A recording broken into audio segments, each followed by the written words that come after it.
अष्टावक्र गीता एक अनूठी यात्रा पर हम निकलते हैं। पार्ट 1।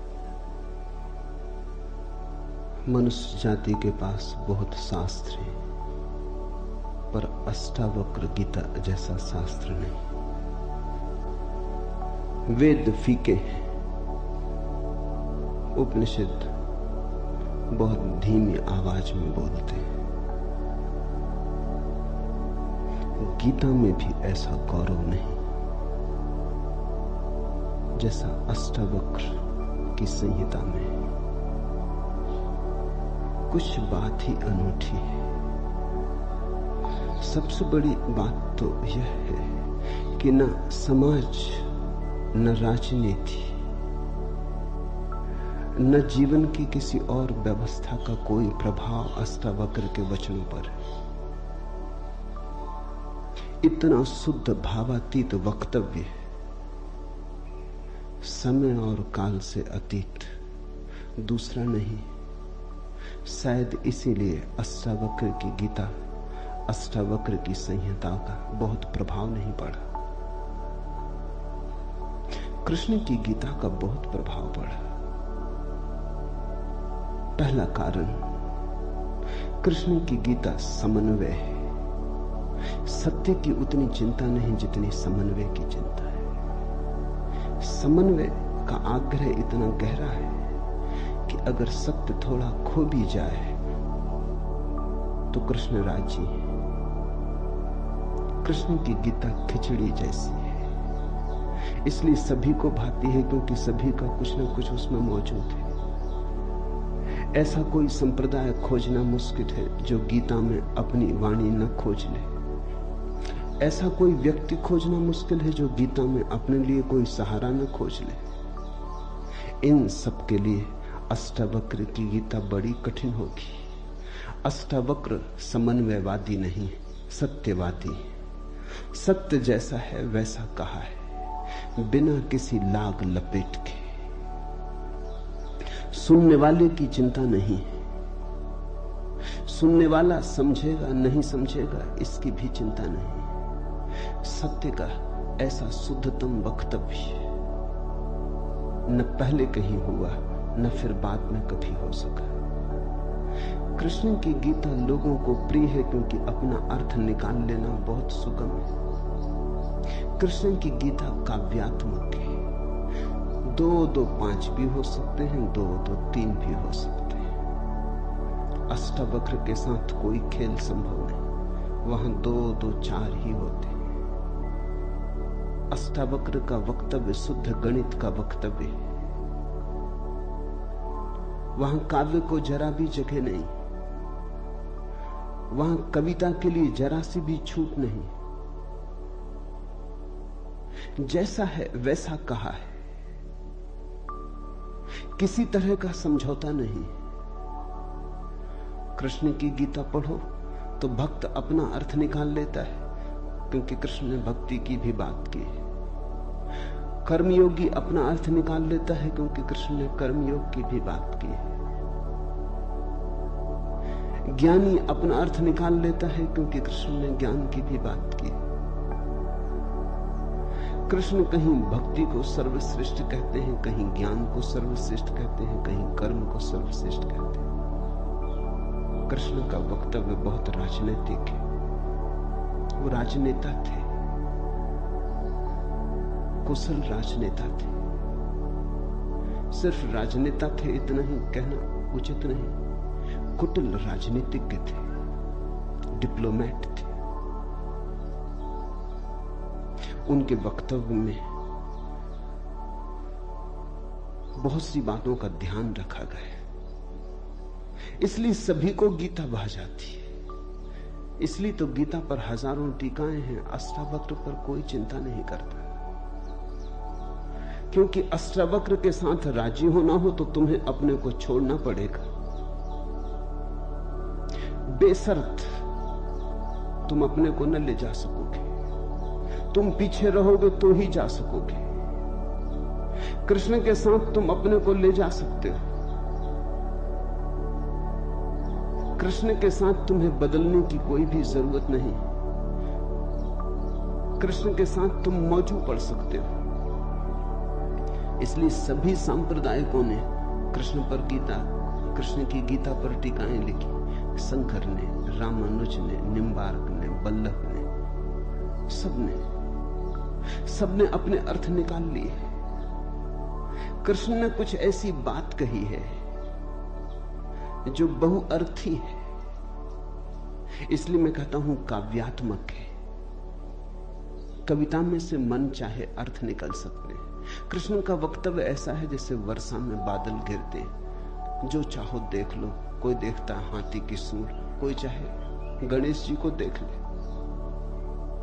किसी को कुछ भी नहीं दिखाई पड़ता, वो कहता कहां की फिजूल बातें कर रहे हो। बादल है, धुआं, इसमें कैसी आकृतियां देख रहे हो। पश्चिम में वैज्ञानिक मन के परीक्षण के लिए स्याही के धब्बे ब्लॉटिंग पेपर पर डाल देते हैं और व्यक्ति को कहते हैं देखो इसमें क्या दिखाई पड़ता है। व्यक्ति गौर से देखता है, उसे कुछ ना कुछ दिखाई पड़ता है। वहां कुछ भी नहीं है, सिर्फ ब्लॉटिंग पेपर पर स्याही के धब्बे बेतरतीब फेंके गए, सोच विचार के भी फेंके नहीं गए, ऐसे ही बोतल उड़ेल दी है। लेकिन देखने वाला कुछ ना कुछ खोज लेता है। जो देखने वाला खोजता है वो उसके मन में, वो आरोपित कर लेता। तुमने भी देखा होगा, दीवार पर वर्षा का पानी पड़ता है, लकीरें खिंच जाती, कभी आदमी की शक्ल दिखाई पड़ती, कभी घोड़े की शक्ल दिखाई पड़ती। तुम जो देखना चाहते हो आरोपित कर लेते हो। रात के अंधेरे में कपड़ा टंगा है, भूत प्रेत दिखाई पड़ जाते। कृष्ण की गीता ऐसी ही है, जो तुम्हारे मन में है दिखाई पड़ जाए। तो शंकर ज्ञान देख लेते हैं, रामानुज भक्ति देख लेते हैं, तिलक कर्म देख लेते हैं, और सब अपने घर प्रसन्नचित्त लौट आते कि ठीक कृष्ण वही कहते हैं जो हमारी मान्यता है। इमर्सन ने लिखा है कि एक बार एक पड़ोसी प्लेटो की किताबें उनसे मांग के ले गया। अब प्लेटो 2000 साल पहले हुआ और दुनिया के थोड़े से अनूठे विचारकों में से एक। कुछ दिनों बाद इमर्सन ने कहा किताबें पढ़नी हो तो वापस कर लें। वो पड़ोसी लौटा गया। इमर्सन ने पूछा कैसी लगी। उस आदमी ने कहा कि ठीक, इस आदमी प्लेटो के विचार मुझसे मिलते जुलते। कई दफे तो मुझे ऐसा लगा कि इस आदमी को मेरे विचारों का पता कैसे चल गया।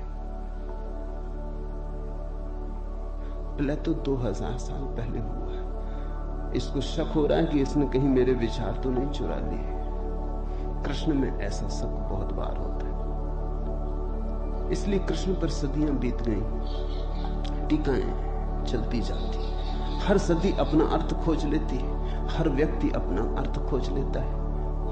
कृष्ण की गीता स्याही के धब्बों जैसी एक कुशल राजनीतिज्ञ का वक्तव्य है। अष्टावक्र की गीता में तुम कोई अर्थ न खोज पाओगे। तुम अपने को छोड़ के चलोगे तो ही अष्टावक्र की गीता स्पष्ट होगी। अष्टावक्र का सुस्पष्ट संदेश है, उसमें जरा भी तुम अपनी व्याख्या न डाल सकोगे। इसलिए लोगों ने टीकाएं नहीं लिखी। टीका लिखने की जगह नहीं है, तोड़ने मड़ोड़ने का उपाय नहीं है, तुम्हारे मन के लिए सुविधा नहीं है कि तुम कुछ डाल दो। अष्टावक्र ने इस तरह से वक्तव्य दिया है कि सदियां बीत गई, उस वक्तव्य में कोई कुछ जोड़ नहीं पाया, घटा नहीं पाया। बहुत कठिन है ऐसा वक्तव्य देना। शब्द के साथ ऐसी कुशलता बड़ी कठिन है। इसलिए मैं कहता हूं एक अनूठी यात्रा तुम शुरू कर रहे हो। अष्टावक्र में राजनीतिज्ञों की कोई उत्सुकता नहीं, न तिलक की, न अरविंद की, न गांधी की, न विनोबा की, किसी की कोई उत्सुकता नहीं, क्योंकि तुम अपना खेल न खेल पाओगे। तिलक को उकसाना है देशभक्ति, उठाना है कर्म का ज्वार। कृष्ण की गीता सहयोगी बन जाती। कृष्ण हर किसी को कंधा देने को तैयार है। कोई भी चला लो गोली उनके कंधे पर रख के, वो राजी। कंधा उनका, पीछे छिपने की तुम्हें सुविधा है। और उनके पीछे से गोली चलाओ तो गोली भी बहुमूल्य मालूम पड़ती। अष्टावक्र किसी को कंधे पे हाथ भी नहीं रखने देते। इसलिए गांधी की कोई उत्सुकता नहीं, तिलक की कोई उत्सुकता नहीं, अरविंद विनोबा को कुछ लेना देना नहीं, क्योंकि तुम कुछ थोप ना सकोगे। राजनीति की सुविधा नहीं है। अष्टावक्र राजनीतिक पुरुष नहीं। ये पहली बात ख्याल में रख लेनी जरूरी है। ऐसा सुस्पष्ट खुले आकाश जैसा वक्तव्य जिसमें बादल है ही नहीं, तुम कोई आकृति देख ना पाओगे। आकृति छोड़ोगे, सब बनोगे निराकार, अरूप के साथ जोड़ोगे संबंध, तो अष्टावक्र समझ में आएंगे। अष्टावक्र समझना चाहो तो ध्यान की गहराई में उतरना होगा। कोई व्याख्या से काम होने वाला नहीं। और ध्यान के लिए भी अष्टावक्र नहीं कहते कि तुम बैठ के राम राम जपो। अष्टावक्र कहते हैं तुम कुछ भी करो वो ध्यान ना होगा। करता जहां है वहां ध्यान कैसा? जब तक करना है तब तक भ्रांति है। जब तक करने वाला मौजूद है तब तक अहंकार मौजूद है। अष्टावक्र कहते हैं साक्षी हो जाना है ध्यान। जहां करता छूट जाता, तुम सिर्फ देखने वाले रह जाते। दृष्टा मात्र, दृष्टा मात्र हो जाने में ही दर्शन है। दृष्टा मात्र हो जाने में ही ध्यान है। दृष्टा मात्र हो जाने में ही ज्ञान है। इसके पहले कि हम सूत्र में उतरे, अष्टावक्र के संबंध में कुछ बातें समझ लेनी जरूरी है। ज्यादा पता नहीं, क्योंकि न तो वे सामाजिक पुरुष थे न राजनीतिक, तो इतिहास में कोई उल्लेख नहीं। बस थोड़ी सी घटनाएं ज्ञात है, वो भी बड़ी अजीब, भरोसा करने योग्य नहीं। लेकिन समझोगे तो बड़े गहरे अर्थ खुलेंगे। पहली घटना अष्टावक्र पैदा हुए उसके पहले की, पीछे का तो कुछ पता नहीं। गर्भ की घटना। पिता बड़े पंडित, अष्टावक्र मां के गर्भ में। पिता रोज वेद का पाठ करते और अष्टावक्र गर्भ में सुनते। एक दिन अचानक गर्भ से आवाज आती कि रुको भी, ये सब बकवास है। ज्ञान इसमें कुछ भी नहीं, बस शब्दों का संग्रह। शास्त्र में ज्ञान कहां? ज्ञान स्वयं में है। शब्द में सत्य कहां? सत्य स्वयं में।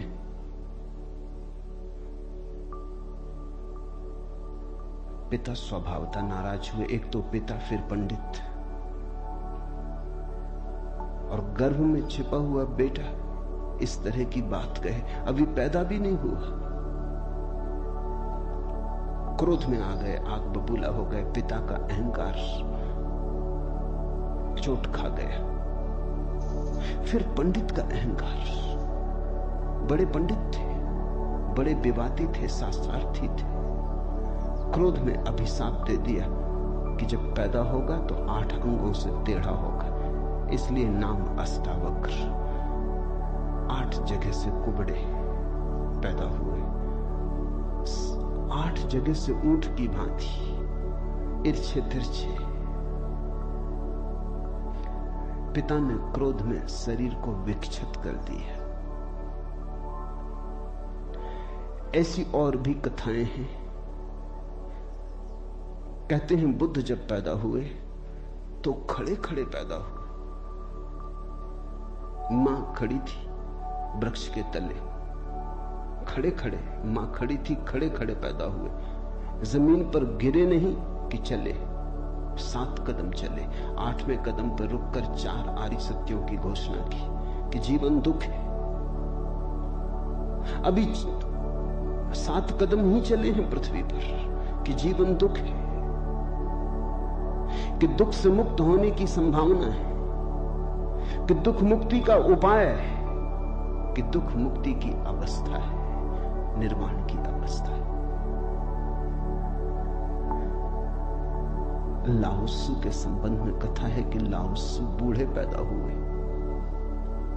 80 वर्ष के पैदा हुए, 80 वर्ष तक गर्भ में ही रहे।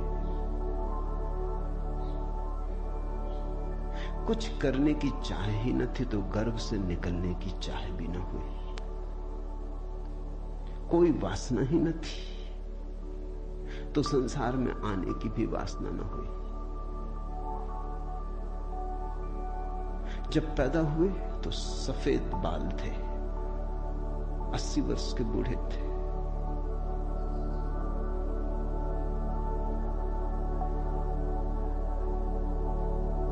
जरथुस्त्र के संबंध में कथा है कि जब जरथुस्त्र पैदा हुए तो पैदा होते से ही खिलखिला के हंसे, मगर इन सबको मात कर दिया अष्टावक्र।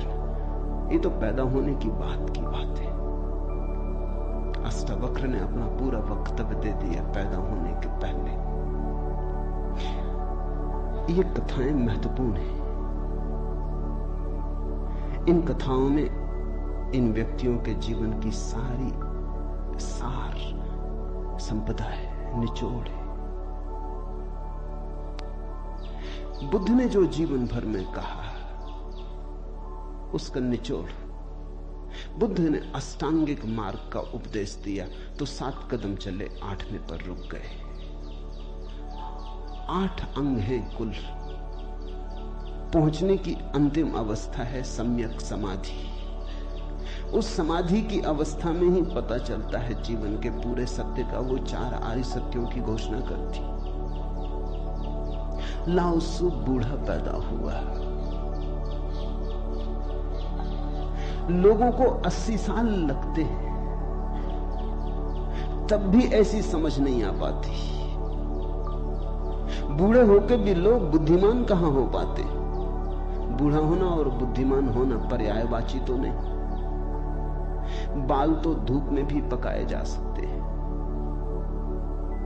लाओत्सु की कथा इतना ही कहती है कि अगर जीवन में त्वरा हो, तीव्रता हो, तो जो 80 साल में घटता है वो एक क्षण में घट सकता है।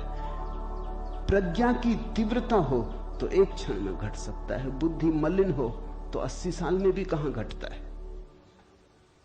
जरथुस्त्र जन्म के साथ ही हंसे। जरथुस्त्र का धर्म अकेला धर्म है दुनिया में जिसको हंसता हुआ धर्म कह सकते। अति पार्थिव पृथ्वी का धर्म है। इसलिए तो पारसी दूसरे धार्मिकों को धार्मिक नहीं मालूम होते, नाचते गाते प्रसन्न। जरथुस्त्र का धर्म हंसता हुआ धर्म है, जीवन के स्वीकार का धर्म है, निषेध नहीं है, त्याग नहीं है। तुमने कोई पारसी साधु देखा? नंग धड़ंग खड़ा हो जाए, छोड़ दे, धूप में खड़ा हो जाए, धूनी रमा के बैठ जाए? नहीं, पारसी धर्म में जीवन को सताने, कष्ट देने की कोई व्यवस्था नहीं। जरथुस्त्र का सारा संदेश यही है कि जब हंसते हुए परमात्मा को पाया जा सकता है तो रोते हुए क्यों पाना? जब नाचते हुए पहुंच सकते हैं उस मंदिर तक तो नाहक कांटे क्यों बोने? जब फूलों के साथ जाना हो सकता है तो ये दुखवाद क्यों? इसलिए ठीक है, प्रतीक ठीक है कि जरथुस्त्र पैदा होते हंसे। इन कथाओं में इतिहास मत खोजना, ऐसा हुआ है ऐसा नहीं है, लेकिन इन कथाओं में एक बड़ा गहरा अर्थ है। तुम्हारे पास एक बीज पड़ा है। जब तुम बीज को देखते हो तो इससे पैदा होने वाले फूल की कोई भी तो खबर नहीं मिलती। ये क्या हो सकता है इसकी भनक भी तो नहीं आती। ये कमल बनेगा, खिलेगा, जल में रहेगा और जल से अछूता रहेगा, सूरज की किरणों पर नाचेगा और सूरज भी ईर्ष्यालु होगा इसके सौंदर्य से, इसकी कोमलता से। इसके अपूर्व गरिमा, इसके प्रसाद से इसकी सुगंध आकाश में उड़ेगी। ये बीज को देखकर तो पता भी नहीं चलता।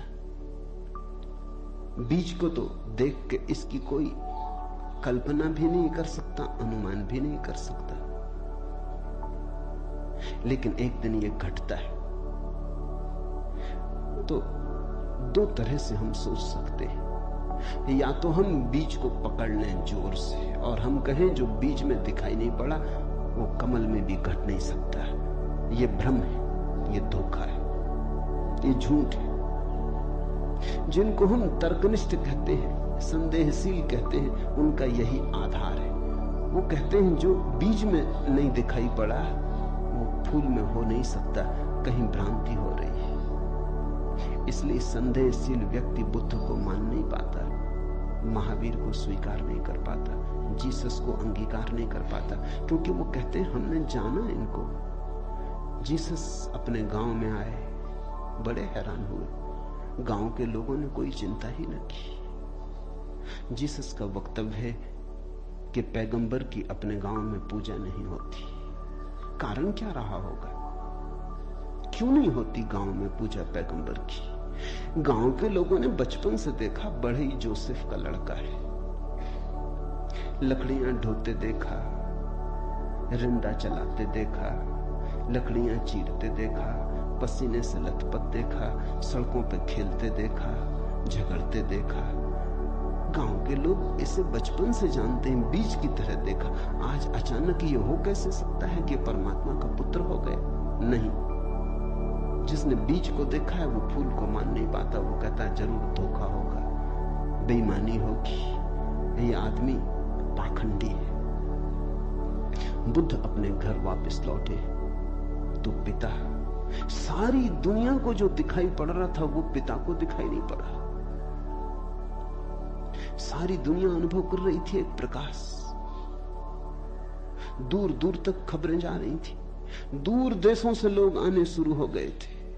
लेकिन जब वापस बुद्ध घर आए 12 साल बाद, तो पिता ने कहा मैं तुझे अभी भी क्षमा कर सकता हूं, यद्यपि तूने काम तो बुरा किया है,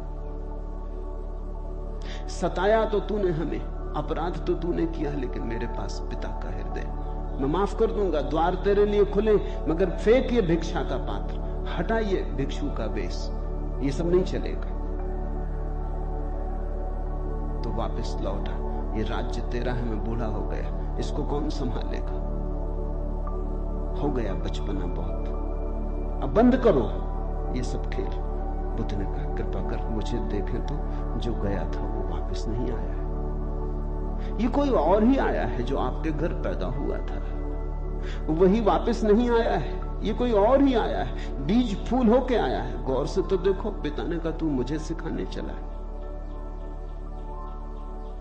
पहले दिन से जब तू पैदा हुआ था तब से तुझे जानता हूं। किसी और को धोखा देना, किसी और को समझा लेना, भ्रम में डाल देना, मुझे तू भ्रम में न डाल पाएगा। मैं फिर कहता हूं, मैं तुझे भली भांति जानता हूं, मुझे कुछ सिखाने को चेष्टा मत कर, क्षमा करने को मैं राजी हूं। बुद्ध ने कहा आप और मुझे जानते हैं, मैं तो स्वयं को भी नहीं जानता था। अभी अभी किरणें उतरी हैं और स्वयं को जानो। क्षमा करे, लेकिन ये मुझे कहना ही पड़ेगा कि जिसको आपने देखा वो मैं नहीं हूं, और जहां तक आपने देखा वो मैं नहीं हूं। बाहर बाहर आपने देखा, भीतर आपने कहां देखा। मैं आपसे पैदा हुआ हूं, लेकिन आपने मुझे निर्मित नहीं किया। मैं आपसे आया हूं जैसे एक रास्ते से कोई राहगीर आता है, लेकिन रास्ता और राहगीर का क्या लेना देना। कल रास्ता कहने लगे कि मैं तुझे पहचानता हूं, तू मेरे हिस्से तो होकर आया। ऐसे ही आप कह रहे हैं, आपके पहले भी मैं था, जन्मों जन्मों से मेरी यात्रा चल रही, आपसे गुजरा जरूर, ऐसा मैं औरों से भी गुजरा हूं, और भी मेरे पिता थे, और भी मेरी माताएं थी, लेकिन मेरा होना बड़ा अलग थलग है, कठिन है, बहुत अति कठिन है। अगर बीज देखा तो फूल पे भरोसा नहीं आता। एक तो ढंग है अश्रद्धालु का, तर्कवादी का, संदेहशील का, कि वो कहता है बीज को हम पहचानते हैं तो फूल हो नहीं सकता, हम कीचड़ को जानते हैं उस कीचड़ से कमल हो कैसे सकता है, सब गलत, सपना होगा, भ्रांति होगी, किसी मोहजाल में पड़ गए होगे, किसी ने धोखा दे दिया, कोई जादू, कोई तिलिस्म। एक तो ये रास्ता है, एक रास्ता है श्रद्धालु का, प्रेमी का, भक्त का, सहानुभूति से भरे हृदय का। वो फूल को देखता है और फूल से पीछे की तरफ यात्रा करता है। वो कहता है जब फूल में ऐसा सुगंध हुई, जब फूल में ऐसी विभा प्रकट हुई, जब फूल में ऐसी प्रतिभा, जब फूल में ऐसा कुंवारापन दिखा, तो जरूर बीज में भी रहा होगा, क्योंकि जो फूल में हुआ है वो बीज में न हो तो हो ही नहीं सकता। ये सारी कथाएं घटी हैं ऐसा नहीं। जिन्होंने अष्टावक्र के फूल को देखा, उनको ये ख्याल में आया कि जो आज हुआ है वो कल भी रहा होगा, छिपा था, अवगुंठित था, पर्दे में पड़ा था। जो आज है अंत में है वो प्रथम भी रहा होगा। जो मृत्यु के क्षण में दिखाई पड़ रहा है वो जन्म के क्षण में भी मौजूद रहा होगा, अन्यथा पैदा कैसे होता। तो एक तो ढंग है फूल से पीछे की तरफ देखना, और एक है बीज से आगे की तरफ देखना। गौर से देखो तो दोनों में सारसूत्र एक ही है, दोनों की आधार भित्ति एक ही है, लेकिन कितना जमीन आसमान का अंतर हो जाता है। जो बीज वाला है वो भी ये कह रहा है कि जो बीज में नहीं है वो फूल में कैसे हो सकता है, ये उसका तर्क है। फूल वाला भी यही कह रहा है, वो कह रहा है जो फूल में है वो बीज में भी होना ही चाहिए। दोनों का तर्क तो एक है, लेकिन दोनों के देखने के ढंग अलग है। बड़ी अड़चन। मुझसे कोई पूछता था कि आपके साथ बचपन में बहुत लोग पढ़े होंगे, स्कूल में, कॉलेज में, वे दिखाई नहीं पड़ते, वे कैसे दिखाई पड़ सकते? उनको बड़ी अड़चन है, वो भरोसा नहीं कर सकते, अति कठिन है उन्हें। कल ही मेरे पास रायपुर से किसी ने एक अखबार भेजा, श्री हरिशंकर परसाई ने एक लेख मेरे खिलाफ लिखा है। वो मुझे जानते हैं, कॉलेज के दिनों से जानते हैं, हिंदी के मूर्धन्य व्यंग्य लेखक के। मेरे मन में उनकी कृतियों का आदर है। लेख में उन्होंने लिखा है कि जबलपुर की हवा में कुछ खराबी है, यहां धोखेबाज और धूर्ती पैदा होते, जैसे रजनीश, महेश योगी, मुंदड़ा। 3 नाम उन्होंने गिनाए। धन्यवाद उनका, कम से कम मेरा नाम नंबर 1 तो गिनाया। इतनी याद तो रखी, एकदम बिसार नहीं दिया, बिल्कुल भूल गए हो ऐसा नहीं।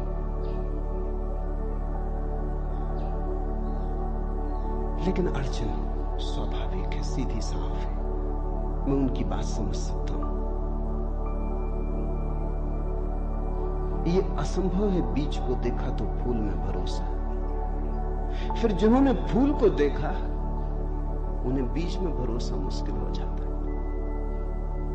तो सभी महापुरुषों की जीवन कथाएं 2 ढंग से लिखी जाती हैं। जो उनके विपरीत हैं वो बचपन से यात्रा शुरू करते हैं, जो उनके पक्ष में है वो अंत से यात्रा शुरू करते हैं और बचपन की तरफ जाते हैं।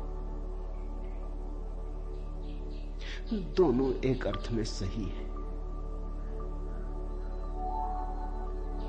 लेकिन जो बचपन से यात्रा करके अंत की तरफ जाते हैं वो वंचित रह जाते हैं। उनका सही होना उनके लिए आत्मघाती है। जो अंत से यात्रा करते हैं वो पीछे की तरफ जाते हैं, वो धन्यभागी है, क्योंकि बहुत कुछ उन्हें अनायास मिल जाता है जो कि पहले तर्कवादियों को नहीं मिल पाता।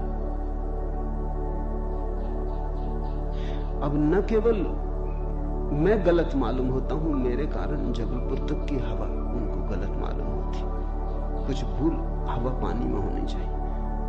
यदि मैं उनको कहना चाहूंगा जबलपुर को कोई हक नहीं है मेरे संबंध में हवा पानी को अच्छा या खराब तय कर लेगा।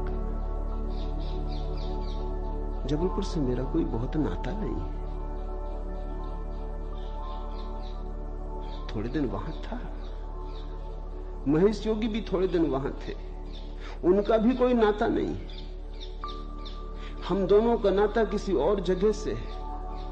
उस जगह के लोग इतने सोए हैं कि उन्हें अभी खबर ही नहीं है। महेश योगी और मेरा जन्म पास ही पास हुआ, दोनों गाडरवाड़ा के आसपास पैदा हुए। उनका जन्म चिचली में हुआ, मेरा जन्म कुचवाड़े में हुआ। अगर हवा पानी खराब है तो वहां का होगा। इसका दुख गाडरवाड़ा को होना चाहिए, कभी होगा, या सुख। जबलपुर को इसमें बीच में आना नहीं चाहिए। लेकिन मन कैसे तर्क रचता है। अब जो अष्टावक्र की कथा को देखेगा वो सुनते से ही कह देगा गलत, असंभव। ये तो कथा जिन्होंने लिखी है उनको भी पता है कि कहीं कोई गर्व से बोलता है। वो तो केवल इतना कह रहे हैं कि जो आखिर में प्रकट हुआ वो गर्भ में मौजूद रहा होगा। जो वाणी आखिर में खिली वो किसी न किसी गहरे तल पर गर्भ में भी मौजूद रही होगी, अन्यथा खिलती कहां से, आती कहां से? सुनने से थोड़ी कुछ आता है, हर चीज के पीछे कारण है। नहीं देख पाए हो हम, लेकिन था तो मौजूद। ये सारी कथाएं इसी का सूचन देती हैं। अष्टावक्र के संबंध में दूसरी बात जो ज्ञात है वो है जब वे 12 वर्ष के थे। बस 2 ही बातें ज्ञात हैं। तीसरी उनकी अष्टावक्र गीता है, या कुछ लोग कहते हैं अष्टावक्र संहिता। जब वे 12 वर्ष के थे तो एक बड़ा विशाल शास्त्रार्थ जनक ने रचा। जनक सम्राट थे और उन्होंने सारे देश के पंडितों को निमंत्रण दिया और उन्होंने 1000 गायें राजमहल के द्वार पर खड़ी कर दी और उन्होंने गायों के सींगों पर सोना मढ़ दिया और हीरे जवाहरात लटका दिए और कहा जो भी विजेता होगा वो इन गायों को हाँक के ले जाए। बड़ा विवाद हुआ। अष्टावक्र के पिता भी उस विवाद में गए। खबर आई सांझ होते होते कि पिता हार रहे। सबसे तो जीत चुके थे, वंदन नाम के एक पंडित से हारे जा रहे हैं। ये खबर सुन के अष्टावक्र भी राजमहल पहुंच गया। सभा सजी थी, विवाद अपनी आखिरी चरम अवस्था में था, निर्णायक घड़ी करीब आती थी। पिता के हारने की स्थिति बिल्कुल पूरी तय हो चुकी थी। अब हारे तब हारे की अवस्था थी। अष्टावक्र दरबार में भीतर चला गया। पंडितों ने उसे देखा, महापंडित इकट्ठे थे। उसका 8 अंगों से टेढ़ा मेढ़ा शरीर, वो चलता तो भी देख के लोगों को हंसी आती। उसका चलना भी बड़ा हास्यास्पद था। सारी सभा हंसने लगी। अष्टावक्र भी खिल के हंसा। जनक ने पूछा, और सब हंसते हैं वो तो मैं समझ गया क्यों हंसते, लेकिन बेटे तू क्यों हंसा? अष्टावक्र ने कहा, मैं इसलिए हंस रहा हूं कि इन चम्हारों की सभा में सत्य का निर्णय हो रहा है। बड़ा आदमी अनूठा रहा। ये चम्हार यहां क्या कर रहे हैं? सन्नाटा छा गया। चम्हार। सम्राट ने पूछा, तेरा मतलब? उसने कहा, सीधी सी बात है, इनको चमड़ी ही दिखाई पड़ती है, मैं नहीं दिखाई पड़ता। मुझसे सीधा साधा आदमी खोजना मुश्किल है, वो तो इनको दिखाई ही नहीं पड़ता। इनको आड़ा टेढ़ा शरीर दिखाई पड़ता है। ये चम्हार है, ये चमड़ी के पारखी। राजन, मंदिर के टेढ़े होने से कहीं आकाश टेढ़ा होता है?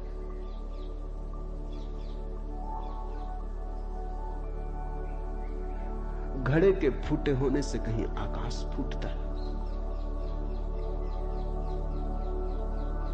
आकाश तो निर्विकार है,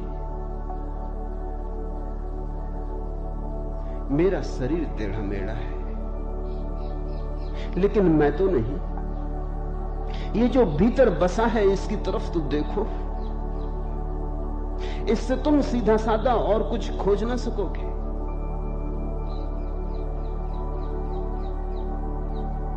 ये बड़ी चौंकाने वाली घोषणा थी। सन्नाटा छा गया होगा।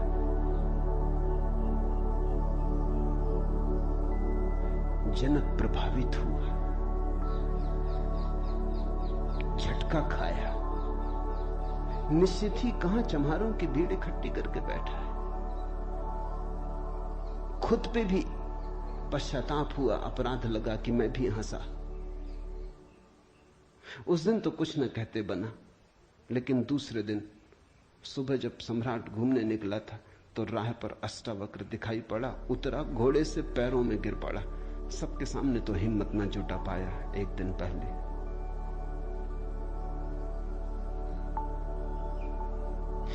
दिन पहले तो कहा था, बेटे तू क्यों हंसता है? 12 साल का लड़का था। उम्र तौली थी, आज उम्र नहीं तौली। आज घोड़े से उतर गया, पैर पर गिर पड़ा, साष्टांग दंडवत, और कहा, पधारे राजमहल, मेरी जिज्ञासाओं का समाधान करें। हे प्रभु, आए मेरे घर। बात मेरी समझ में आ गई। रात भर मैं सो ना सका। ठीक ही कहा, शरीर को ही जो पहचानते हैं उनकी पहचान गहरी कहां। आत्मा के संबंध में विवाद कर रहे हैं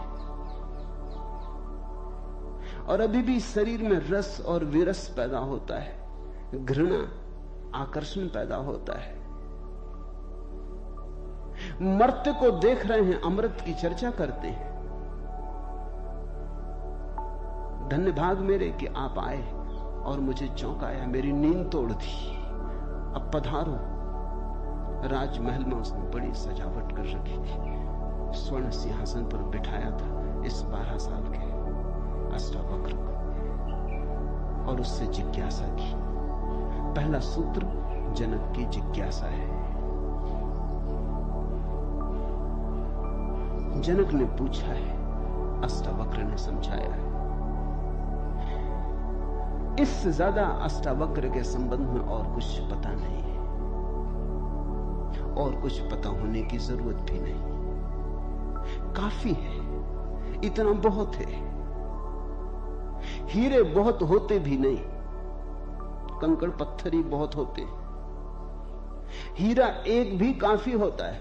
ये 2 छोटी सी घटनाएं हैं। एक तो जन्म के पहले की गर्भ से आवाज और घोषणा कि क्या पागलपन में पड़े हो, शास्त्र में उलझे हो, शब्द में उलझे हो, जागो। ये ज्ञान नहीं है, ये सब उधार है, ये सब बुद्धि का ही जाल है, अनुभव नहीं है।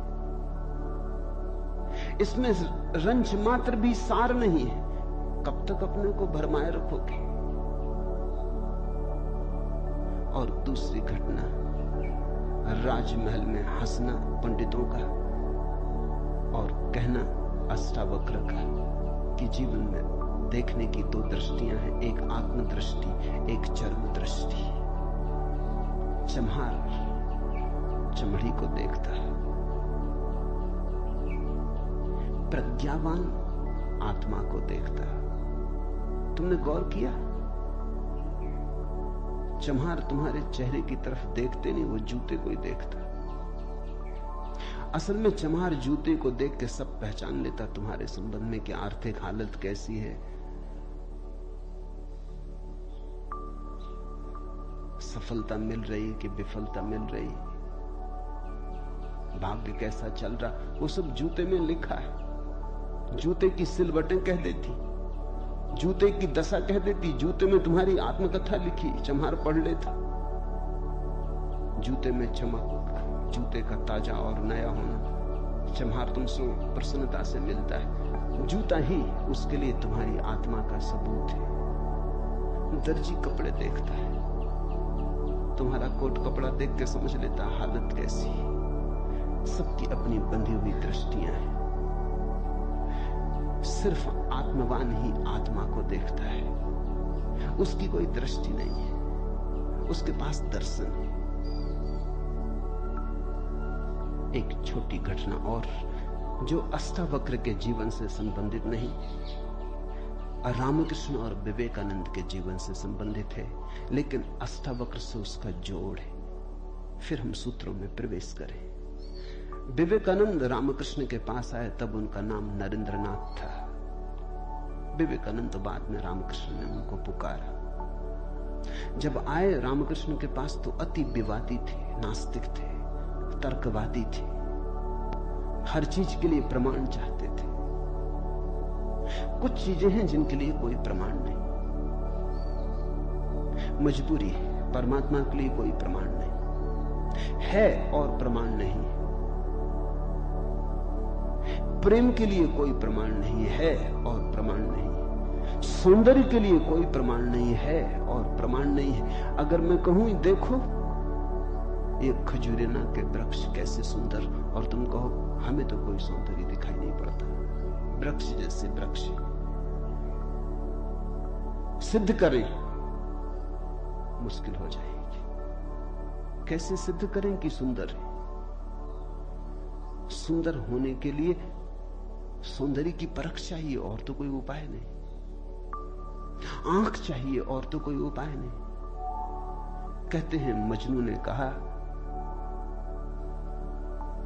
कि लैला को जानना हो तो मजनू की आंख चाहिए। ठीक कहा। लैला को देखने का और कोई उपाय ही नहीं। मजनू को बुलाया था उसके गांव के राजा ने, कहा था तू पागल है, मैं तेरी लैला को जानता हूं, साधारण सी लड़की है, काली कलूटी, कुछ खास नहीं, तुझ पे मुझे दया आती। ये मेरे राजमहल की 12 लड़कियां खड़ी, ये इस देश की सुंदरतम स्त्रियां, इनमें से तू कोई भी चुन ले, ये तुझे रोते देख के मेरा भी प्राण रोता है। उसने देखा और उसने कहा इनमें तो लैला कोई भी नहीं, ये तो लैला के मुकाबले तो दूर, उसके चरण की धूल भी नहीं। सम्राट कहने लगा मजनू तू पागल है। मजनू ने कहा यह हो सकता है, लेकिन एक बात आपसे कहना चाहता हूं, लैला को देखना हो तो मजनू की आंख चाहिए।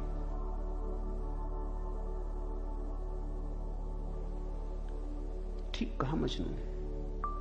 अगर वृक्षों के सौंदर्य को देखना हो तो कला की आंख चाहिए और कोई प्रमाण नहीं। अगर किसी के प्रेम को पहचानना हो तो प्रेमी का हृदय चाहिए और कोई प्रमाण नहीं। और परमात्मा तो इस जगत के सारे सौंदर्य और सारे प्रेम और सारे सत्य का इकट्ठा नाम है।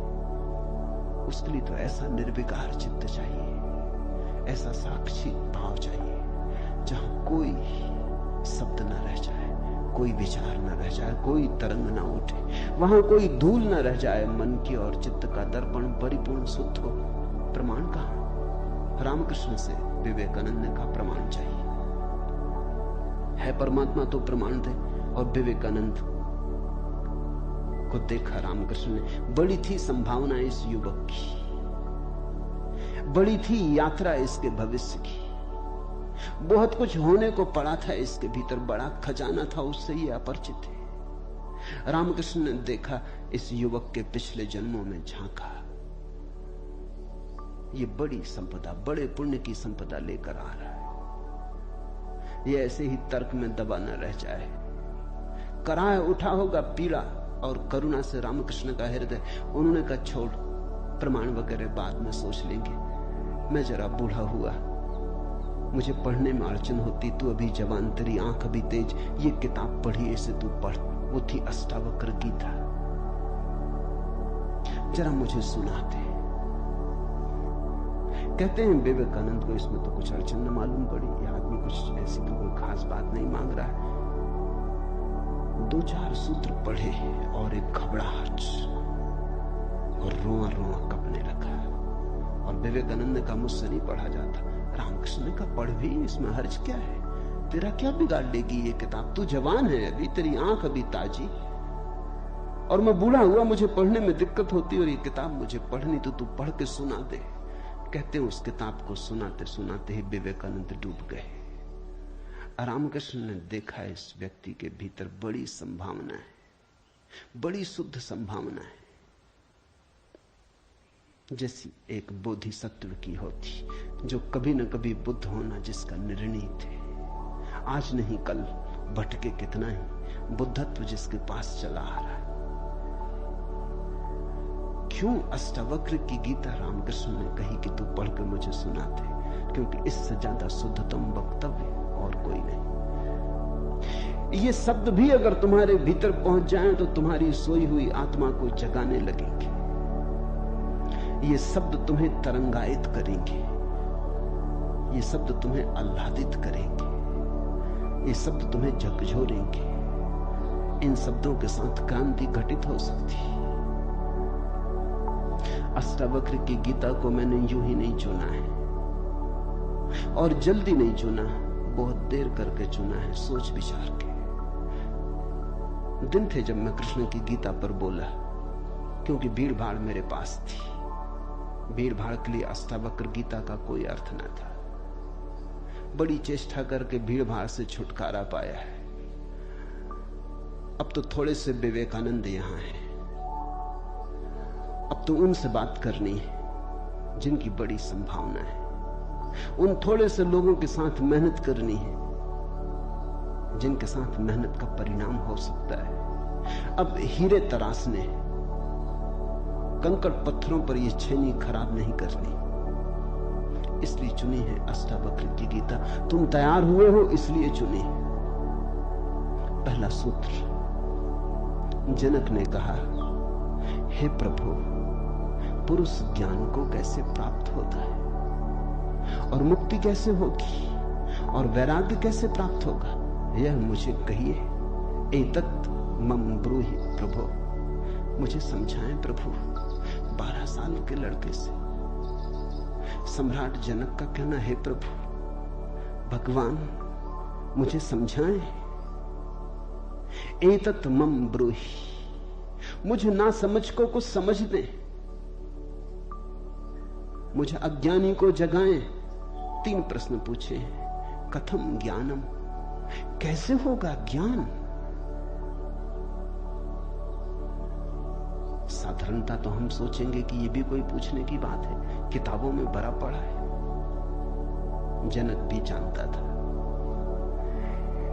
किताबों में भरा पड़ा है वो ज्ञान नहीं, वो केवल ज्ञान की धूल है, राख है। ज्ञान की ज्योति जब जलती है तो पीछे राख छूट जाती है, राख इकट्ठी होती चली जाती, शास्त्र बन जाती।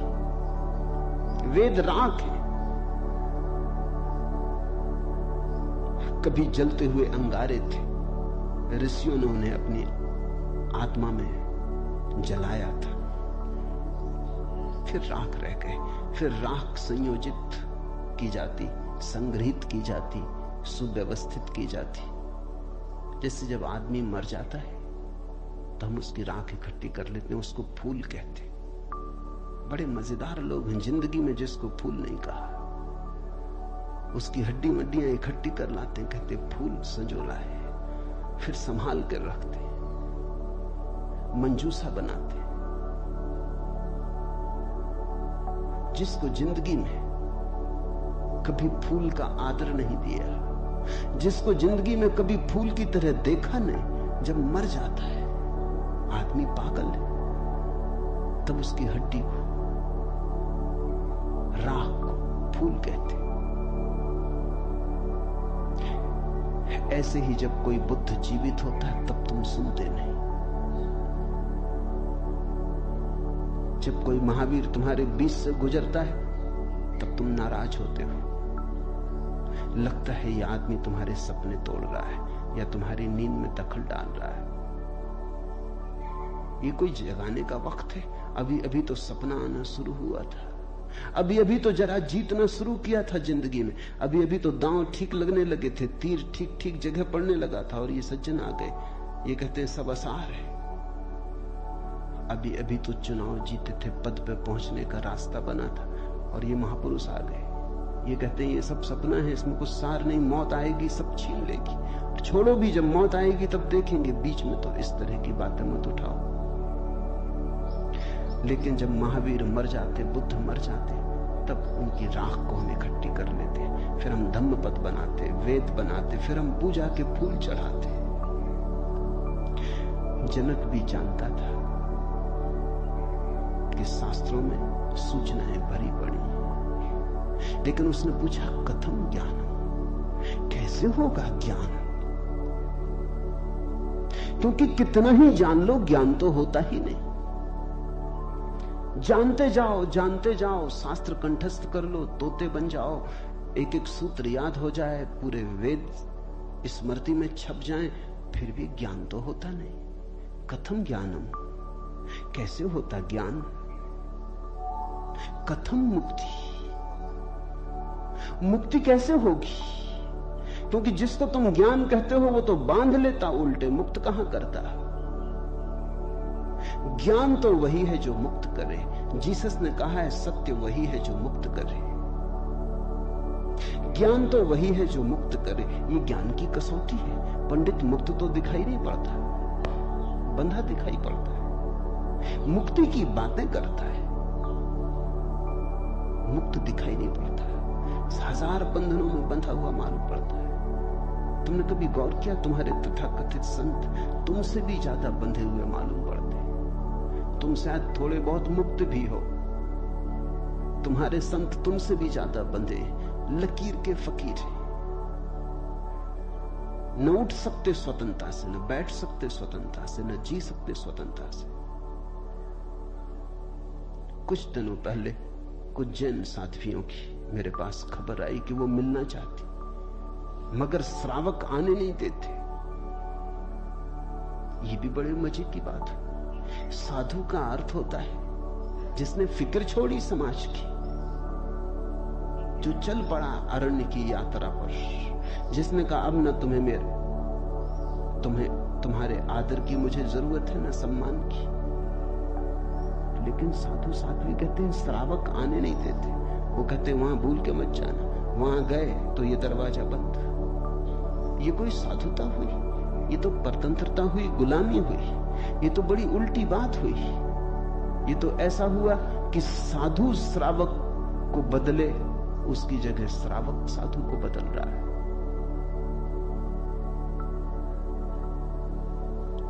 एक मित्र ने आके मुझे कहा, एक जैन साध्वी आपकी किताबें पढ़ती लेकिन चोरी से,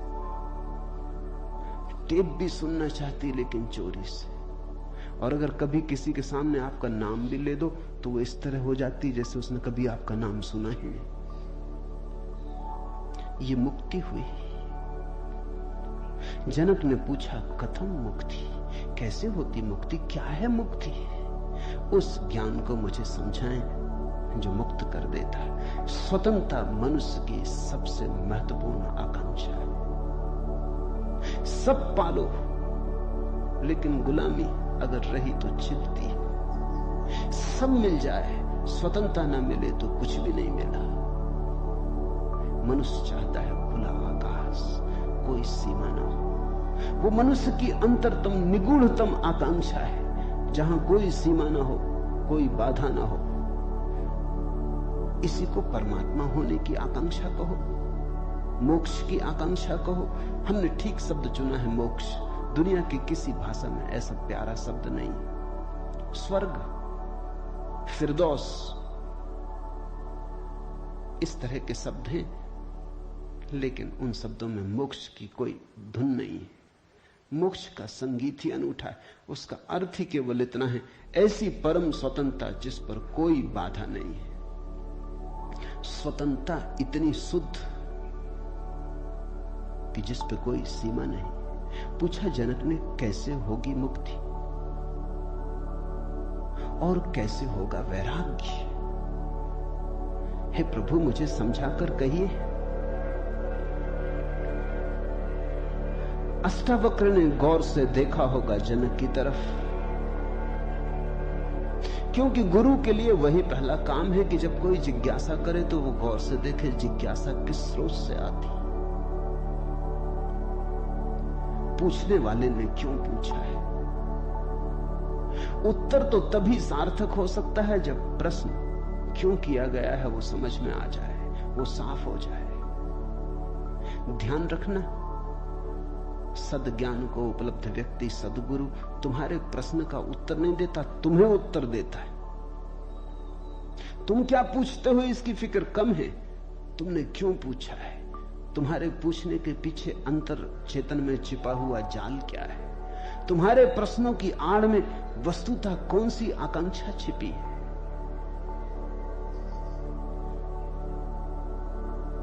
दुनिया में 4 तरह के लोग हैं: ज्ञानी, मुमुक्षु, अज्ञानी, मूढ़।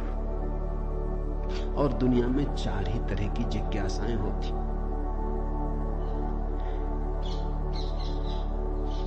ज्ञानी की जिज्ञासा तो निःशब्द होती। कहना चाहिए ज्ञानी की जिज्ञासा तो जिज्ञासा होती ही नहीं। जान लिया, जानने को कुछ बचा नहीं। पहुंच गए, चित्त निर्मल हुआ, शांत हुआ, घर लौट आए, विश्राम में आ गए। तो ज्ञानी की जिज्ञासा तो जिज्ञासा जैसी होती ही नहीं। इसका यह अर्थ नहीं कि ज्ञानी सीखने को तैयार नहीं होता। ज्ञानी तो सरल छोटे बच्चे की भांति हो जाता है, सदा तत्पर सीखने को। जितना ज्यादा तुम सीख लेते हो उतनी ही सीखने की तत्परता बढ़ जाती। जितने तुम सरल और निष्कपट होते चले जाते हो उतने ही सीखने के लिए तुम खुल जाते हो। आए हवाएं तुम्हारे द्वार खुले पाती, आए सूरज तुम्हारे द्वार पर दस्तक नहीं देनी पड़ती, आए परमात्मा तुम्हें सदा तत्पर पाता है। ज्ञानी ज्ञान को संग्रहित नहीं करता। ज्ञानी सिर्फ ज्ञान की क्षमता को उपलब्ध होता है। इस बात को ठीक से समझ लेना, क्योंकि पीछे ये काम पड़ेगी। ज्ञानी का केवल इतना ही अर्थ है कि जो जानने के लिए बिल्कुल खुला है, जिसका कोई पक्षपात नहीं, जानने के लिए जिसके पास कोई पर्दा नहीं, जिसके पास जानने के लिए कोई पूर्व नियोजित योजना ढांचा नहीं। ज्ञानी का अर्थ है ध्यानी, जो ध्यानपूर्ण है। तो देखा होगा अष्टावक्र ने गौर से जनक में झांक के, ये व्यक्ति ज्ञानी तो नहीं है, ये ध्यान को तो उपलब्ध नहीं हुआ है। अन्यथा इसकी जिज्ञासा मौन होती, उसमें शब्द ना होते। बुद्ध के जीवन में उल्लेख है, एक फकीर मिलने आया, एक साधु मिलने आया, एक परिव्राजक घुमक्कड़। उसने आके बुद्ध से कहा,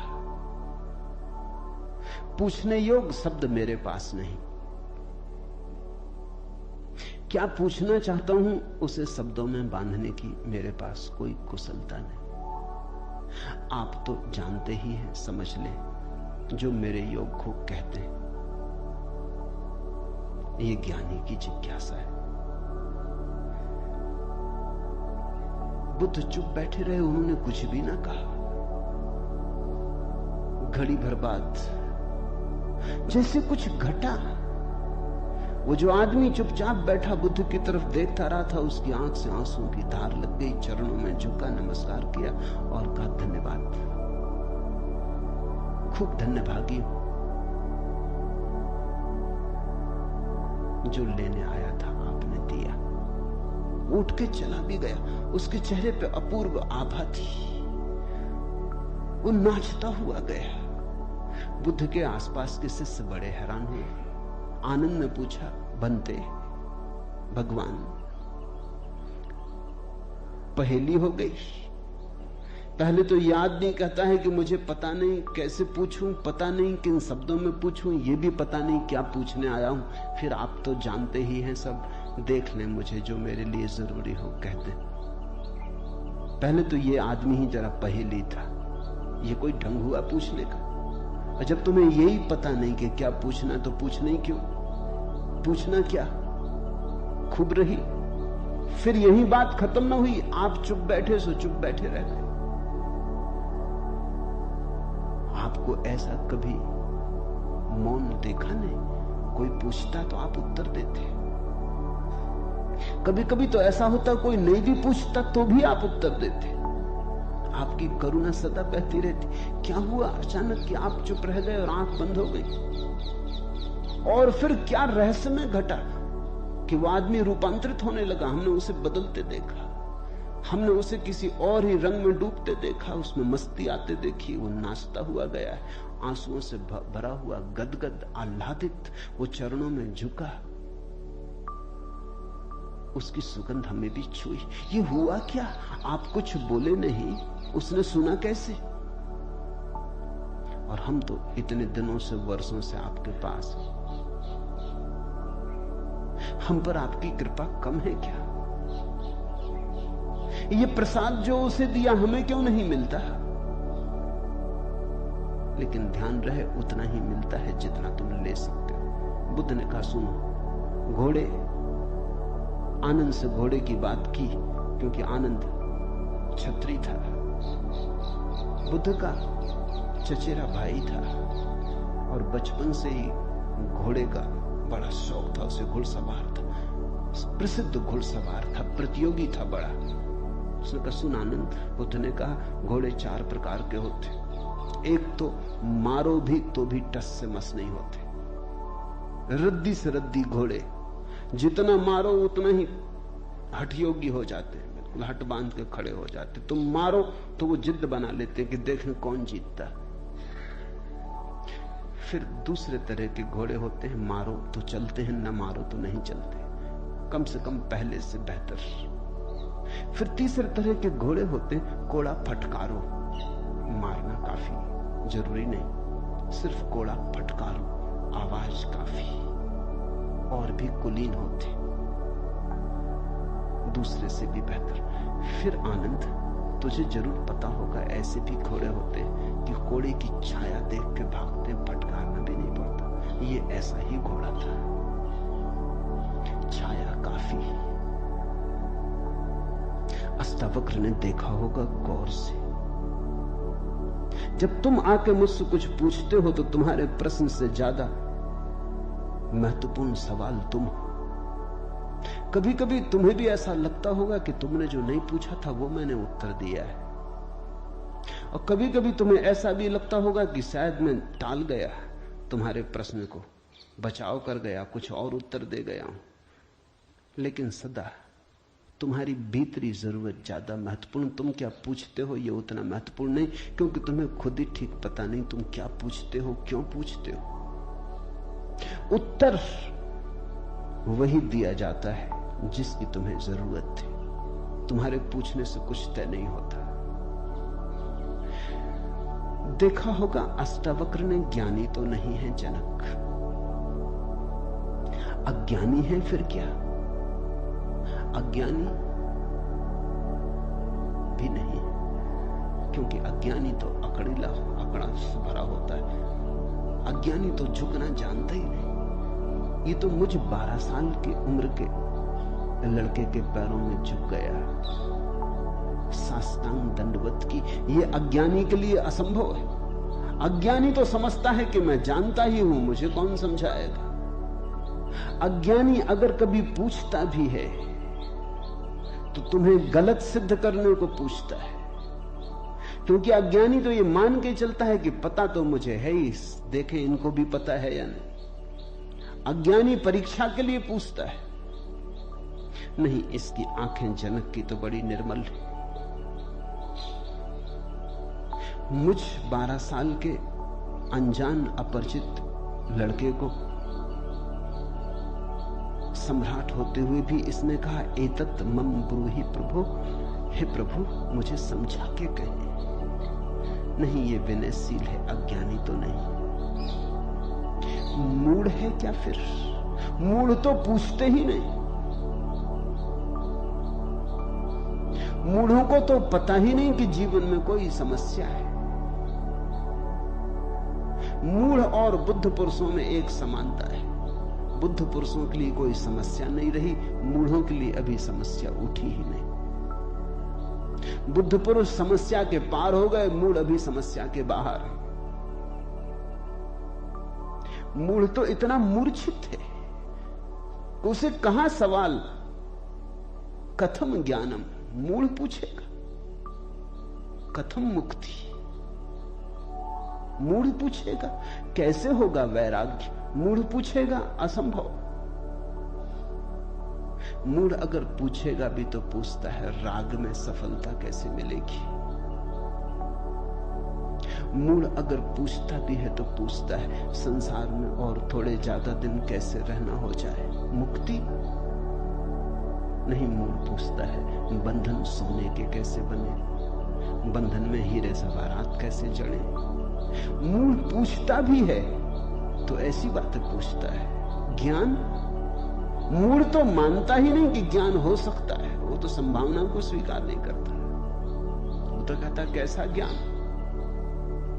मूढ़ तो पशुवत जीता है। नहीं, ये जनक मूढ़ भी नहीं है, मुमुक्षु है। मुमुक्षु शब्द समझना जरूरी है। मोक्ष की आकांक्षा, मुमुक्षा। अभी मोक्ष के पास नहीं पहुंचा, ज्ञानी नहीं। मोक्ष के प्रति पीठ करके नहीं खड़ा, मूढ़ नहीं है। मोक्ष के संबंध में कोई धारणाएं पकड़ के नहीं बैठा, अज्ञानी भी नहीं है, मुमुक्षु है। मुमुक्षु का अर्थ है सरल है इसकी जिज्ञासा, न मूढ़ता से अपवित्र हो रही है, न अज्ञानपूर्ण धारणाओं से विकृत हो रही है। शुद्ध है इसकी जिज्ञासा, सरल चित्त से पूछा है। अष्टावक्र ने कहा, हे प्रिय, यदि तू मुक्ति को चाहता है तो विषयों को विष के समान छोड़ दे और क्षमा, आर्जव, दया, संतोष और सत्य को अमृत के समान सेवन कर। मुक्ति मिच्छसि चेतात विषयान विस्वत्यज। शब्द विषय बड़ा बहुमूल्य है, वो विष से ही बना है। विष का अर्थ होता है जिसे खाने से आदमी मर जाए। विषय का अर्थ होता है जिसे खाने से हम बार बार मरते हैं। बार बार भोग, बार बार भोजन, बार बार महत्वाकांक्षा, ईर्ष्या, क्रोध, जलन, बार बार इन्हीं को खा खा के तो हम मरे। बार बार इन्हीं के कारण तो मरे। अब तक हमने जीवन में जीवन कहां जाना, मरने को ही जाना है। अब तक हमारा जीवन, जीवन की प्रज्वलित ज्योति कहां, मृत्यु का ही धुआं है। जन्म से लेकर मृत्यु तक हम मरते ही तो हैं, धीरे धीरे जीते कहां, रोज रोज मरते। जिसको हम जीवन कहते हैं वो एक सतत मरने की प्रक्रिया है। अभी हमें जीवन का तो पता ही नहीं, तो हम जिएंगे कैसे। ये शरीर तो रोज क्षीण होता चला जाता, ये बल तो रोज खोता चला जाता, ये भोग और विषय तो रोज हमें चूसते चले जाते, जरा जीर्ण करते चले जाते।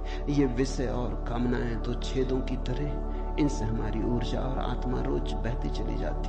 आखिर में घड़ा खाली हो जाता, उसको हम मृत्यु कहते। तुमने कभी देखा, अगर छिद्र वाले घड़े को कुएं में डालो तो जब तक घड़ा पानी में डूबा होता है भरा मालूम पड़ता है। उठाओ पानी के ऊपर, खींचो रस्सी, बस खाली होना शुरू। जोर का शोरगुल होता है, उसी को तुम जीवन कहते हो। जलधारें गिरने लगती, उसी को तुम जीवन कहते हो। और घड़ा जैसे जैसे पास आता है, हाथ के खाली होता चला जाता। जब हाथ में आता है तो खाली घड़ा, जल की एक बूंद भी नहीं। ऐसा ही हमारा जीवन है। बच्चा पैदा नहीं हुआ, भरा मालूम होता है। पैदा हुआ कि खाली होना शुरू हुआ। जन्म का पहला दिन मृत्यु का पहला दिन है, खाली होने लगा। एक दिन मरा, 2 दिन मरा, 3 दिन मरा। जिनको तुम जन्मदिन कहते हो, अच्छा हो मृत्यु दिन कहो तो ज्यादा सत्यतर होगा। 1 साल मर जाते हो, उसको कहते हो चलो एक जन्मदिन आ गया। 50 साल मर गए, कहते हो 50 साल जी लिए, स्वर्ण जयंती मनाए। 50 साल मरे, मौत करीब आ रही, जीवन दूर जा रहा है, घड़ा खाली हो रहा है। जो दूर जा रहा है उसके आधार पर तुम जीवन को सोचते हो, या जो पास आ रहा है उसके आधार पर? ये कैसा उल्टा गणित। हम रोज मर रहे हैं, मौत करीब सरकती आती। अष्टावक्र कहते हैं विषय हैं विषवत, क्योंकि उन्हें खा खा के हम सिर्फ मरते हैं, उनसे कभी जीवन तो मिलता नहीं। यदि तू मुक्ति चाहता है हे तात, हे प्रिय, तो विषयों को विष के समान छोड़ दे और क्षमा, आर्जव, दया, संतोष और सत्य को अमृत के समान सेवन कर। अमृत का अर्थ होता है जिससे जीवन मिले, जिससे अमृतत्व मिले, जिससे उसका पता चले जो फिर कभी नहीं मरेगा। तो क्षमा, क्रोध विष है, क्षमा अमृत है। आर्जव, कुटिलता विष है, सीधा सरलपन आर्जव अमृत है। दया, कठोरता, क्रूरता विष है, दया करुणा अमृत है। संतोष, असंतोष का कीड़ा खाए चला जाता, असंतोष का कीड़ा हृदय में कैंसर की तरह फैलता चला जाता है, विष को फैलाए चले जाता है। संतोष जो है उससे तृप्ति, जो नहीं है उसकी आकांक्षा नहीं, जो है वो काफी से ज्यादा है, वो है ही काफी से ज्यादा। आंख खोलो जरा देखो, संतोष कोई थोपना नहीं है ऊपर जीवन को। जरा गौर से देखो, तुम्हें जो मिला है वो तुम्हारी जरूरत से सदा ज्यादा है। तुम्हें जो चाहिए वो मिलता ही रहा है। तुमने जो चाहा है वो सदा मिल गया है। तुमने दुख चाहा है तो दुख मिल गया है, तुमने सुख चाहा है तो सुख मिल गया है। तुमने गलत चाहा तो गलत मिल गया है। तुम्हारी चाह ने तुम्हारे जीवन को रचा है। चाह बीज है, फिर जीवन उसकी फसल है। जन्मों जन्मों में जो तुम चाहते रहे हो वही तुम्हें मिलता रहा है।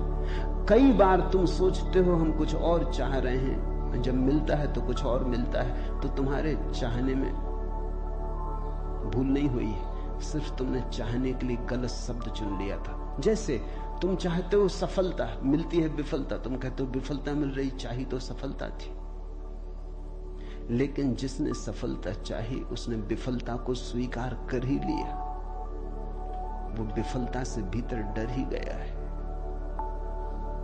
विफलता के कारण ही तो सफलता चाह रहा है, और जब जब सफलता चाहेगा तब तक विफलता का ख्याल आएगा। विफलता का ख्याल भी मजबूत होता चला जाएगा। सफलता तो कभी मिलेगी, लेकिन रास्ते पर यात्रा तो विफलता में ही बीतेगी। विफलता का भाव संग्रीभूत होगा, वो इतना संग्रीभूत हो जाएगा कि वही एक दिन प्रकट हो जाएगा। तब तुम कहते हो कि हमने तो सफलता चाही थी, लेकिन सफलता के चाहने में तुमने विफलता को चाह लिया। लाओजू ने कहा है सफलता चाहिए विफलता मिलेगी।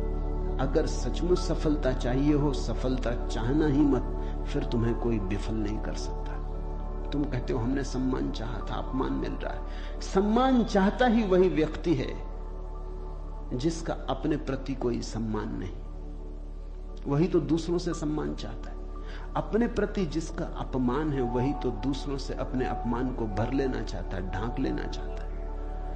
सम्मान की आकांक्षा इस बात की खबर है कि तुम अपने भीतर अपमानित अनुभव कर रहे हो। तुम्हें अनुभव हो रहा है कि मैं कुछ भी नहीं हूं, दूसरे मुझे कुछ बना दे, सिंहासन पे बिठा दे, पताकाएं फहरा दे, झंडे उठा ले मेरे नाम के, दूसरे कुछ कर दे। तुम भिखमंगे हो। तुमने अपना अपमान तो खुद कर लिया जब तुमने सम्मान चाहा, और ये अपमान गहन होता जाएगा। लाओत्सु कहता है मेरा कोई अपमान नहीं कर सकता, क्योंकि मैं सम्मान चाहता ही नहीं। ये सम्मान को पा लेना है। लाओत्सु कहता है मुझे कोई हरा नहीं सकता, क्योंकि जीत की हमने बात ही छोड़ दी। अब हराओगे कैसे? तुम उसी को हरा सकते हो जो जीतना चाहता है। अब ये जरा उलझा हुआ हिसाब है। इस दुनिया में सम्मान उन्हें मिलता है जिन्होंने सम्मान नहीं चाहा, सफलता उन्हें मिलती है जिन्होंने सफलता नहीं चाही। क्योंकि जिन्होंने सफलता नहीं चाही उन्होंने तो स्वीकार ही कर लिया कि सफल तो हम हैं ही, अब और चाहना क्या है। सम्मान तो हमारे भीतर आत्मा का है ही, अब और चाहना क्या है। परमात्मा ने सम्मान दे दिया तुम्हें पैदा करके, अब और किसका सम्मान चाहते हो। परमात्मा ने तुम्हें काफी गौरव दे दिया, जीवन दिया, ये सौभाग्य दिया कि आंख खोलो, देखो हरे वृक्षों को, फूलों को, पक्षियों को, कान दिए सुनो संगीत को, जलप्रपात के मरमर को, बोध दिया कि बुद्ध हो सको, और क्या चाहते हो। सम्मानित तो तुम हो गए, परमात्मा ने तुम्हें प्रमाण पत्र दिया। तुम भिखारी की तरह किन से प्रमाण पत्र मांग रहे हो? उनसे जो तुमसे प्रमाण पत्र मांग रहे हैं। ये बड़ा मजेदार मामला है। दो भिखारी एक दूसरे के सामने खड़े भीख मांग रहे हैं। ये भीख मिलेगी कैसे? दोनों भिखारी हैं। तुम किससे सम्मान मांग रहे हो? किसके सामने खड़े हो? ये अपमान कर रहे हो तुम अपना, और यही अपमान गहन होता जाएगा। संतोष का अर्थ होता है देखो जो तुम्हारे पास है, देखो जरा आंख खोल के जो तुम्हें मिला ही है। ये अष्टावक्र की बड़ी बहुमूल्य कुंजी है, ये धीरे धीरे तुम्हें साफ होगी। अष्टावक्र की दृष्टि बड़ी क्रांतिकारी है, बड़ी अनूठी, जड़ मूल से क्रांति की है। संतोष और सत्य को अमृत के समान सेवन कर, क्योंकि असत्य के साथ जो जिएगा वो असत्य होता चला जाएगा। जो असत्य को बोलेगा, असत्य को जिएगा, स्वभावतः असत्य से गिरता चला जाएगा। उसके जीवन से संबंध विच्छिन्न हो जाएंगे, जड़ें टूट जाएंगी। परमात्मा में जड़ें चाहते हो तो सत्य के द्वारा ही वे जड़ें हो सकती हैं। प्रामाणिकता और सत्य के द्वारा ही तुम परमात्मा से जुड़ सकते हो। परमात्मा से टूटना है तो असत्य का धुआं पैदा करो, असत्य के बादल अपने पास बनाओ। जितने तुम असत्य होते चले जाओगे उतने परमात्मा से दूर होते चले जाओगे। तू न पृथ्वी है, न जल है, न वायु है, न आकाश है। मुक्ति के लिए आत्मा को, अपने को, इन सब का साक्षी चैतन्य जान। सीधी सीधी बातें हैं, भूमिका भी नहीं है। अभी दो वचन नहीं बोले अष्टावक्र ने कि ध्यान आ गया, कि समाधि की बात आ गई। जानने वाले के पास समाधि के अतिरिक्त और कुछ जताने को है भी नहीं। वो दो वचन भी बोले क्योंकि एकदम से अगर समाधि की बात होगी तो शायद तुम चौंक ही जाओगे, समझ ही ना पाओगे। मगर दो वचन और सीधे समाधि की बात आ गई। अष्टावक्र 7 कदम भी नहीं चलते, बुद्ध तो 7 कदम चले, 8वें कदम पे समाधि है। अष्टावक्र तो पहला कदम ही समाधि का उठाते। तू न पृथ्वी है, न जल, न वायु, न आकाश। ऐसी प्रतीति में अपने को थिर कर। मुक्ति के लिए आत्मा को, अपने को, इन सब का साक्षी चैतन्य जान। साक्षी सूत्र है, इससे महत्वपूर्ण सूत्र और कोई भी नहीं। देखने वाले बनो, जो हो रहा है उसे होने दो, उसमें बाधा डालने की जरूरत नहीं। ये देह तो जल है, मिट्टी है, अग्नि है, आकाश। तुम इसके भीतर तो वो दिए हो जिसमें ये सब जल, अग्नि, मिट्टी, आकाश, वायु प्रकाशित हो रही।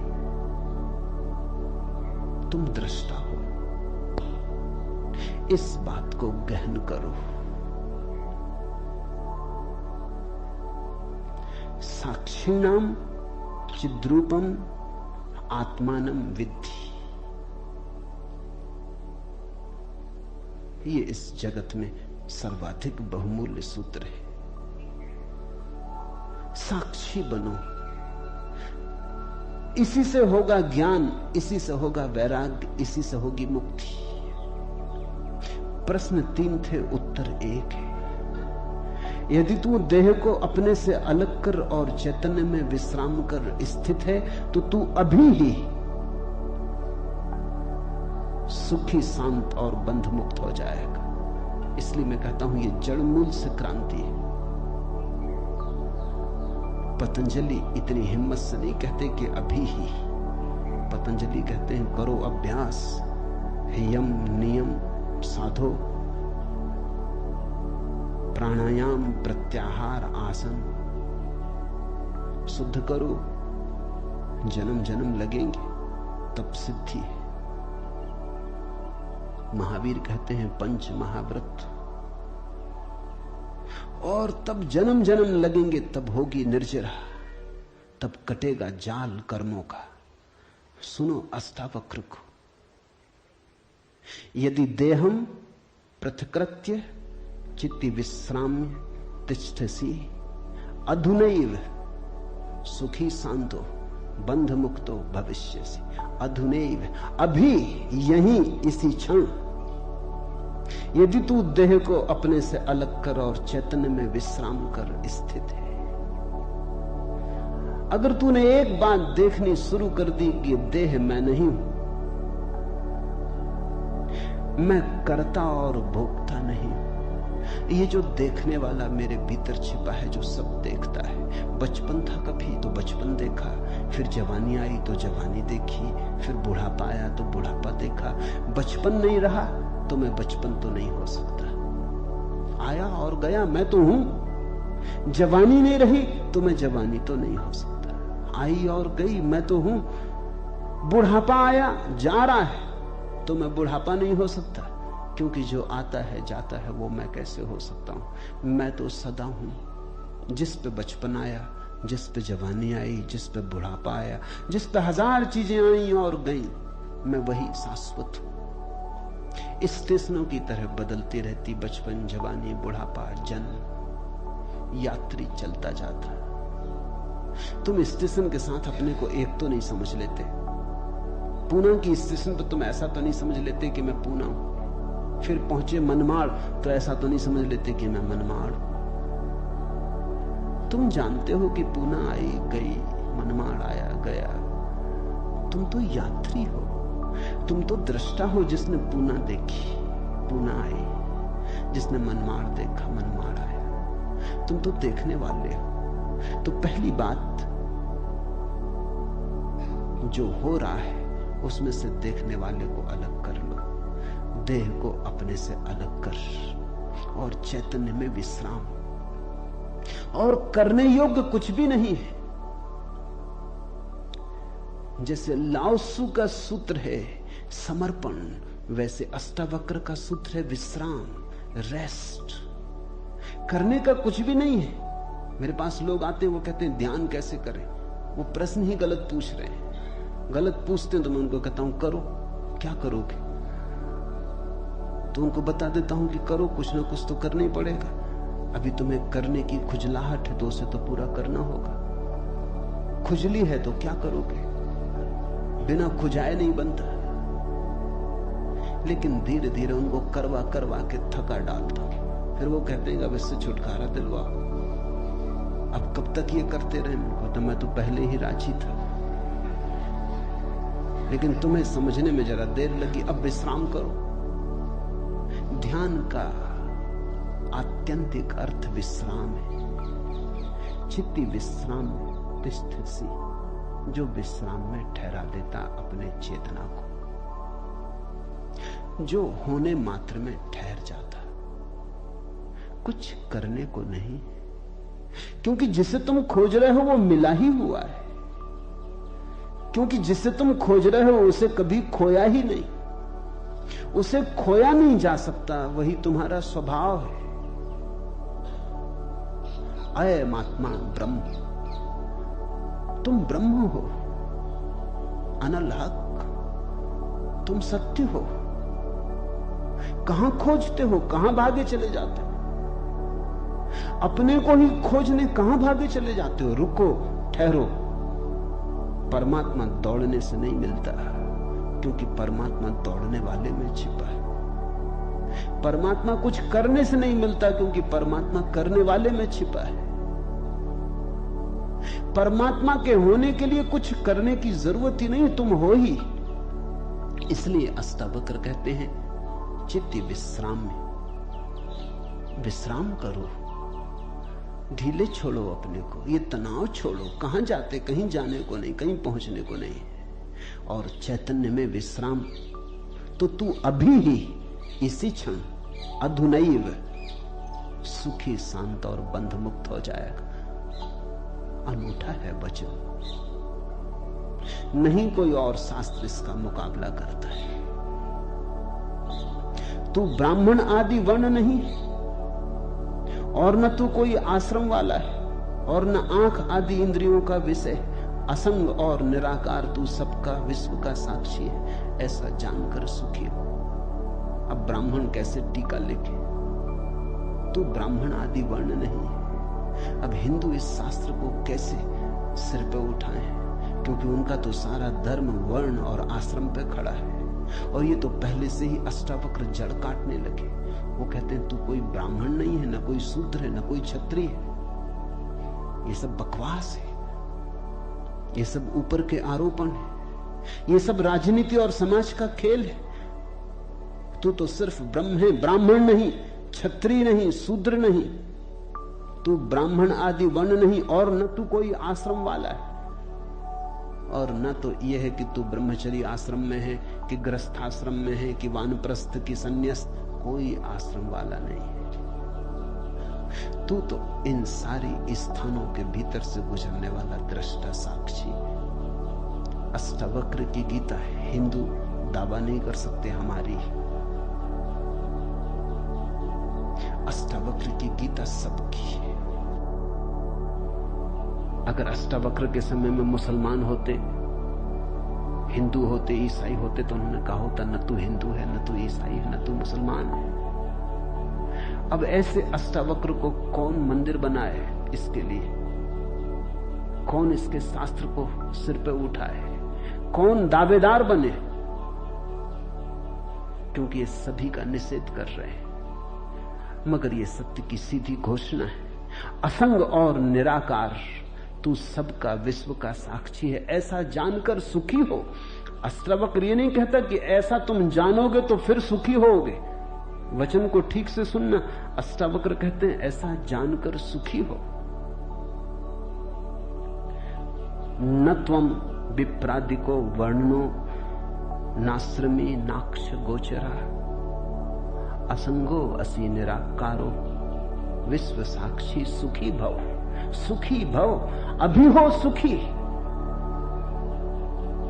जनक पूछते हैं कैसे सुख होगा, कैसे बंधन मुक्ति होगी, कैसे ज्ञान होगा? अष्टावक्र कहते हैं अभी हो सकता है, क्षण मात्र की भी देर करने की कोई जरूरत नहीं है।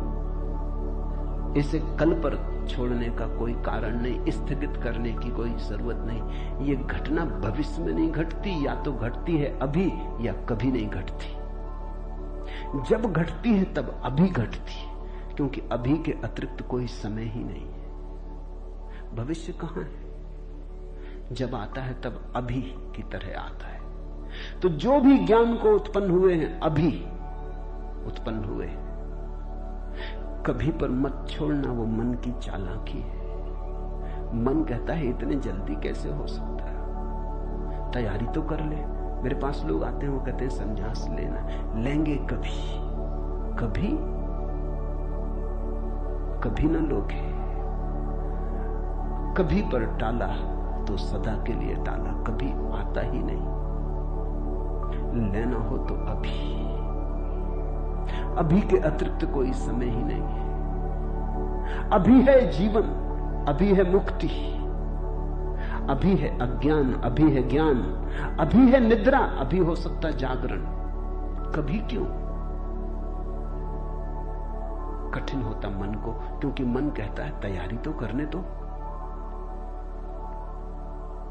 मन कहता है कोई भी काम तैयारी के बिना कैसे घटता। आदमी को विश्वविद्यालय से प्रमाण पत्र लेना है तो वर्षों लगते, डॉक्टरेट करनी है तो 20-25 साल लग जाते, मेहनत करते करते फिर आदमी आके डॉक्टर हो पाता। अभी कैसे हो सकते? अष्टावक्र भी जानते, दुकान करनी हो तो अभी थोड़ी खुल जाएगी। इकट्ठा करना पड़े, आयोजन करना पड़े, सामान लाना पड़े, दुकान बनानी पड़े, ग्राहक खोजने पड़े, विज्ञापन भेजना पड़े, वर्षों लगते हैं। इस जगत में कोई भी चीज अभी तो घटती नहीं, क्रम से घटती है। ठीक है, अष्टावक्र भी जानते हैं, मैं भी जानता हूं, लेकिन एक घटना यहां ऐसी है जो अभी घटती है, वो परमात्मा है। वो तुम्हारी दुकान नहीं, न तुम्हारा परीक्षालय, न तुम्हारा विश्वविद्यालय। परमात्मा क्रम से नहीं घटता, परमात्मा घट ही चुका है। आंख भर खोलने की बात है, सूरज निकल ही चुका है। सूरज तुम्हारे आंख के लिए नहीं रुका है कि तुम जब आंख खोलोगे तब निकलेगा। सूरज निकल ही चुका है, प्रकाश सब तरफ भरा ही है, अहिर्निश गूंज रहा उसका नाद, ओंकार की ध्वनि सब तरफ गूंज रही है, सतत अनाहत चारों तरफ गूंज रहा है। खोलो कान, खोलो आंख। आंख खोलने में कितना समय लगता है, उतना समय भी परमात्मा को पाने में नहीं लगता। पल तो लगता, पलक के झपने में। पल का अर्थ ही होता है जितना समय पलक को झपने में लगता उतना पल, मगर परमात्मा को पाने में पल भी नहीं लगता।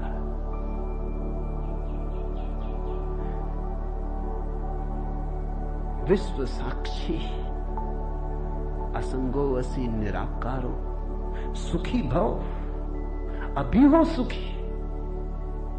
उधार नहीं है अष्टावक्र का धर्म, नगद, कैश।